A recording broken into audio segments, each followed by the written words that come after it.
Wind is knocked out of you. Yes, sir. So you're like, right? Yeah, you got all the old books here, huh? Yeah, they're yours now, sir. Oh, I We'll let you go ahead and get dressed. I learned a lot. I got strong.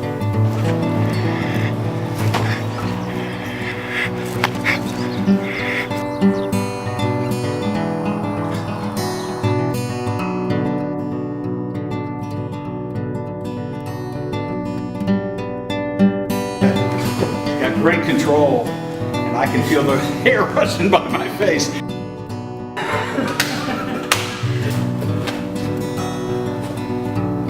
And they're like, go at it. And Mifune just judos him up. And Bronson comes at him like Street Fighter.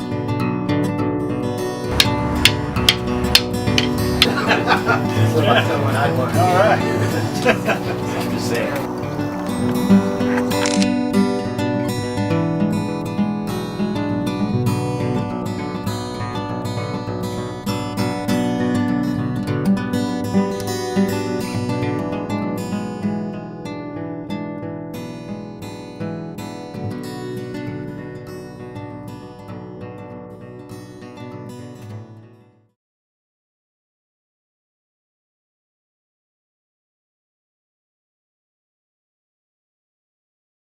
Hi, I'm Walter. I'm on my way to go see Sensei Lynn and do some training again on Saturday. You'd think after last week I would have got enough, but you know, hey, I'm always here trying to get a little bit more. Why am I doing this? I just put myself through 2 weeks of hell with my sensei from Japan, and here I am coming again to get some more with Sensei Lynn. But you know, it's all about trying to stay in shape. You got nephews, nieces, and brothers and sisters getting in shape. It's a good thing, you know. Plus, you always got to do some more stuff for your dojo. You know, I always learn something, take it back to the kids. I love the scenery out here, man. I tell you, this is some beautiful country. I think that's why I come out, because it's peaceful out here too. Well, here it is, Sensei Lynn's dojo. Man, I'm telling you, he's a lucky guy. But he built this thing. Yeah. Someday, I hit the lotto. It's always a little pain in the butt getting in here with this big truck, but that's all right. And I want to make sure I don't violate his parking rule.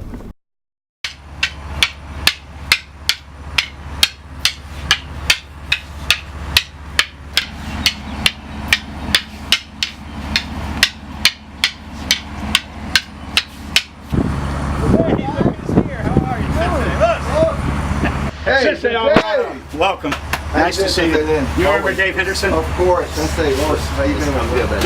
Well, come on in. We're looking forward to spending some time with you. Oh, I hope you ain't going to torture us today. No. Hold your mouth.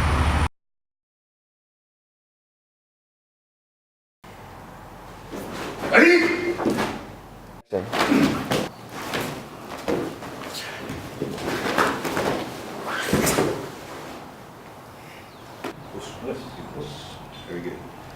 So the first technique that we're going to go over is going to be the penetrating part of basadai, which is the opening part. And you'll see it's about a defensive move, not an attack move. But one turns into the other. Right? Hey, basadai, what does that mean? Basadai means to penetrate the fortress. So we're penetrating the fortress. The fortress may be coming at you, or you may be going into the fortress. Okay, so it's a power base. It's power-based with a relaxation afterwards. Because again, penetrating the fortress. I want to penetrate either with my strike with again, or my knee through the target. And they just attack, and I'm already penetrating the forces, reinforcing my body here. Now I don't have to go any further. I can, but I'm already in control of my fortress, and I can just push away, and I'm done. It's about defense, not attack. I defend it, I'm good. I penetrate it, I push. I have no more to do with you.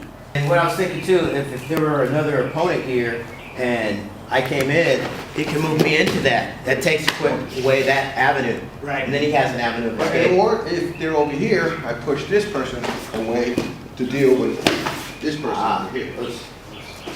Dave, so the second one I'm going to show you is the application of when your hand goes up, almost like an ageuge or an upper block, and then when you grab the wrist and bring it down with your supporting hand, bringing it down, and then bring the knee up and snapping the knee as you're pulling the body off balance. Okay? So you can come from at it just a regular jab, or a step in, it doesn't matter, the same attack. So the attack comes, you go up, you deflect it, you bring it down, controlling your hand, you might be stronger than me, down to the knee.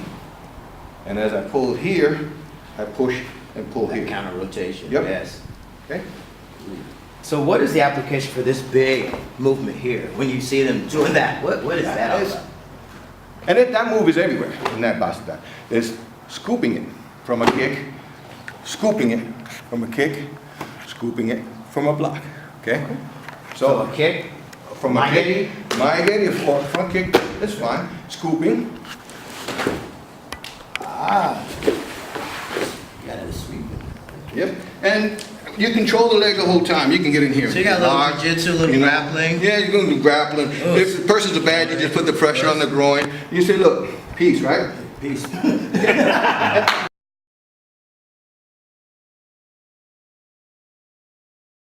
So, Sensei, if you will, tell us a little bit about your school in Coppers Cove, training methods and the like. Sensei, as you know, the school in Coppers Cove is a new school because I had to shut down the other one. But my training is more focused around the kids' energy, the ones they have. I teach them Shotokan. We start with flexibility, general flexibility, strengthening, and then what it means to be a karateka or a karate student.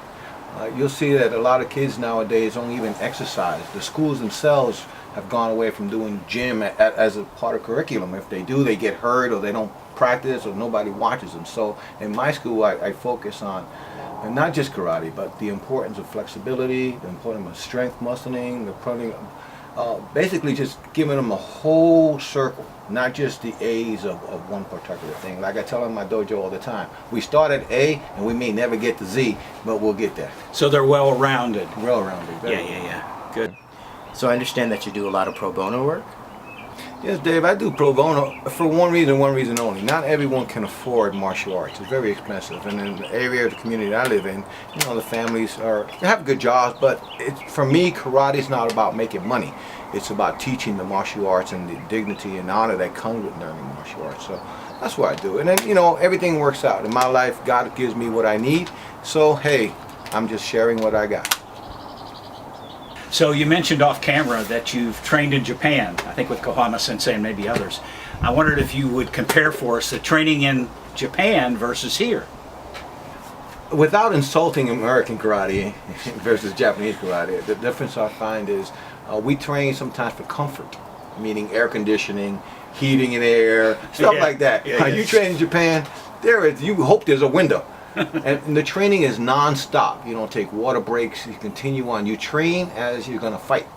So that's what I find the differences in the United States. We tend to comfort the children instead of training them hard and conditioning the bodies. Unfortunately, if you come to my dojo, you're going to train the way you're going to fight. So I understand that you were a nurse and a medic in the Army. And how does that correlate and help you in your martial arts? Do you find that it's really helpful for you?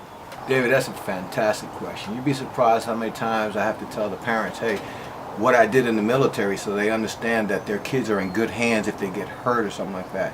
But more importantly is that sometimes kids are on medications. They'll have to take something. So being a nurse or if I'm a medic, I can help them. I can spot if the kid's going to be coming like an asthmatic or he's going to have an attack or something like that. But on the flip side of that, it helps with, you know, the recovery of the body, anatomy, physiology. I can explain about muscles in kids. So again, it's giving the kid the well-rounded version about martial arts, not just about punching and kicking, but how muscles work and how you can recover them. Great question, thank you. Now, we're all fanatics about the martial arts. We've been doing it since we were in our teens, so it's something that we're going to do until we can no longer do it. Have you found that we're able to pass that on to today's generation? Are they going to become lifelong martial artists? Do you have any experience in that?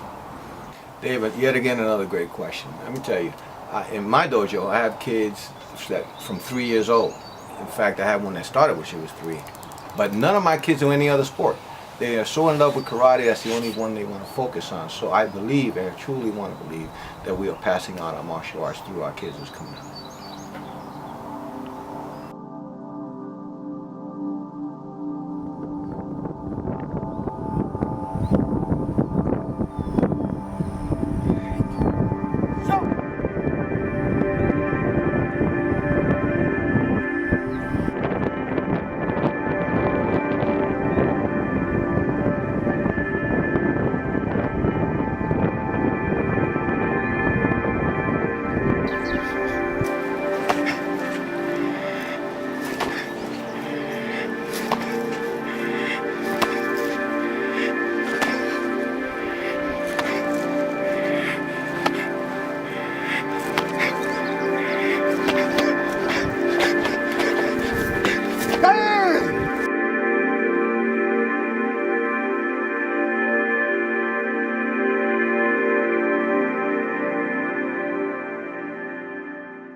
You mentioned earlier when we were talking that you'd spent over 20 years in the military and received commendations. I wondered what was the most important commendation to you that you received?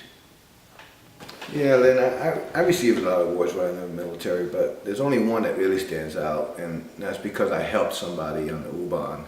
There was a young lady, it was late at night, it was the last U-Bahn headed back towards Nuremberg, and she was being raped on the subway, and I happened to help her, I intervened, and I got an award for it, but I didn't do it for the award, I did it because it was helping somebody else. To this day, I still bear the scar, it's on my hand, you know, from the knife, but it'll be forever embedded in my life that I helped somebody else. So that's the biggest award I got. So and it came with its bonuses. I mean, I got to eat it almost anywhere I wanted it to while I was at Nuremberg. But that was an experience, I must say. I know Shotokan is known for its spirit, but were you exposed to a lot of violence growing up? Yeah, I was exposed to a lot of violence. In fact, I actually saw my uncle get stabbed to death in front of me in the city. I'd rather not say, but it was very crushing. And I think that's what led me to wanting to always help somebody to defend themselves, because I didn't want to see that ever again, not a family member or anyone I knew. So exposure makes you vulnerable, but yet it shows you where you want to increase the way you are or your strengths. Wow, that's pretty tough, man. But was that the toughest thing you've ever experienced? Toughest thing I ever experienced, I tell you, it wasn't exposure to violence. It was probably, and I would say, not probably, it was the death of my father. I lost him at a young age, but I learned a lot, and I got strong. So, but that's probably the toughest thing, and as you can tell, I'm getting emotional, but that was the toughest thing I ever experienced, was the death of my father. So, yeah, that's probably has to be it. So.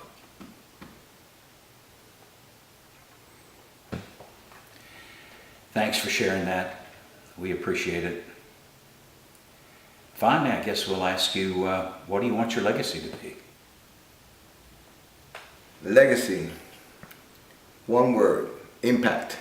Did I help one person that will help another? If I did that, I think I could die a happy man. So, I hope everybody watches this video understands that, you know, we can all make a difference in someone's life. You just have to find what that difference is. For me, it's about making an impact in one person's life and sharing that.